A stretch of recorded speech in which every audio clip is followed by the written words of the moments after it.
bunch of 17-year-olds killed the strongest of all time? But in the Heian era, you're telling me the golden age of sorcery had Sukuna bodying 20 special grades at once. Those guys, I'm telling you, there must have been a bunch of bums and farmers. And I'm gonna back up this statement with the fact that Sukuna told Jogo that he should stand proud and he's strong. But with how far the power scaling has come now, he's left in the dust and is an absolute joke, man. Yuji can kill all the disaster curses at the same time on his own, I'm just saying. Now, obviously not every sorcerer is Yuji's level of power, because Miwa thinks her opinion matters as she wanted to join the fight. And I'm like, don't you remember you made that binding vow to never swing a blade again against Kenjaku? And the man stopped it with a finger?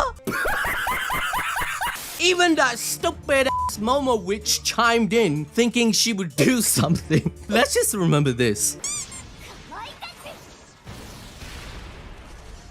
However, after everyone self-reflects with Ui claiming he's the MVP, Gojo fans are pissed because none of them even mentioned him once or showed gratitude for the damage he did to Sukuna to let them win in the first place. No tears, no emotions, no actual character interactions that are meaningful, just aura. You got any good writing? No, we got aura. That meme is f***ing big because I can't stop laughing. Oh my god, that meme's too funny. One eternity later. Oh my god.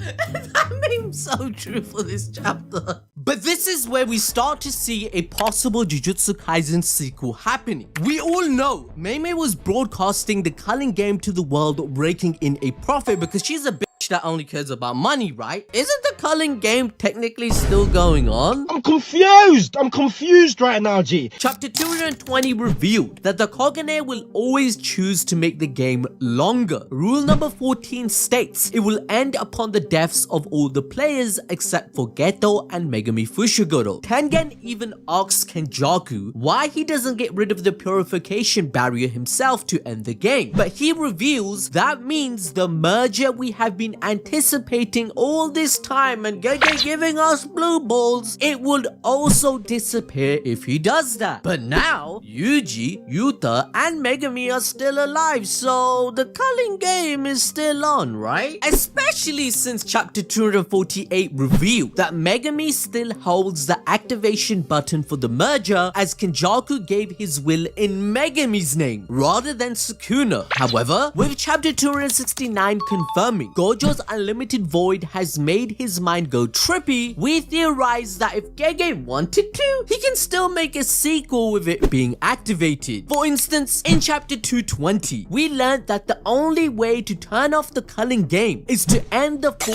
barriers that Tengen created. However, this would undo 1000 years of progress in the war against curses, which would mean thousands and thousands of people would die. Also, we can't forget, Kenjaku told the whole world about curse energy like USA and China. On top of that, doesn't there need to be a new Tengen that will uphold a barrier in Japan? Otherwise, sorcerers will pop up across the globe. That means an endless amount of curses will appear across the planet that Gojo's generation would have to deal with in its sequel after they have reformed Jujutsu Society for the better like they are doing in chapter 269.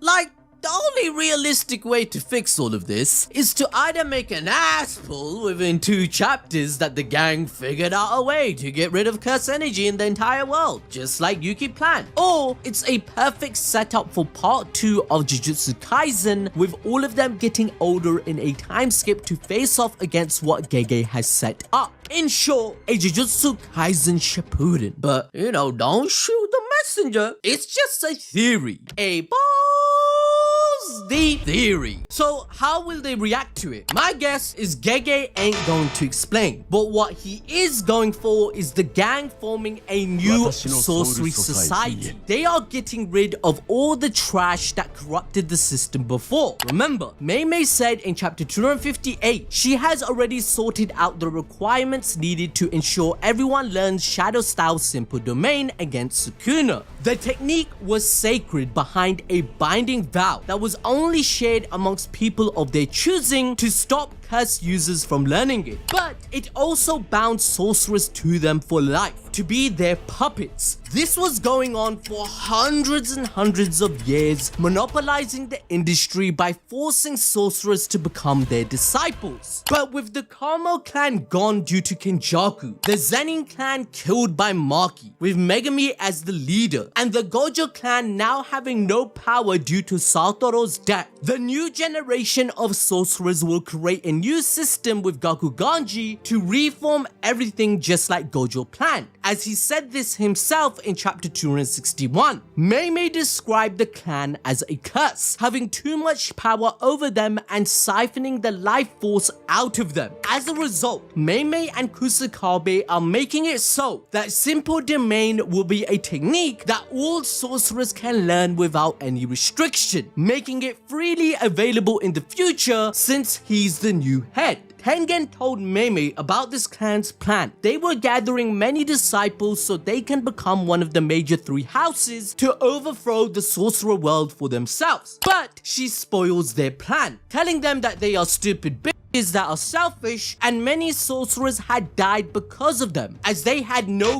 counter to domain expansion, as they weren't allowed to learn a counter. Now, a good example of this was someone like Nanami. He had no anti-domain technique against idol transfiguration or even Dogon's domain due to how restrictive these selfish pricks made it. So, with all of them dead, a brighter future is created. Mei Mei's alluding to the disbandment of all the clans together with the poison washed away. So is Gege planning a sequel, or is this gonna be a disastrous train wreck? Let me know in the comments. Meanwhile, make sure to enjoy more peak fiction. You know, potential man Megami, why not find out what if he tamed Mahoraga? How strong would he have become?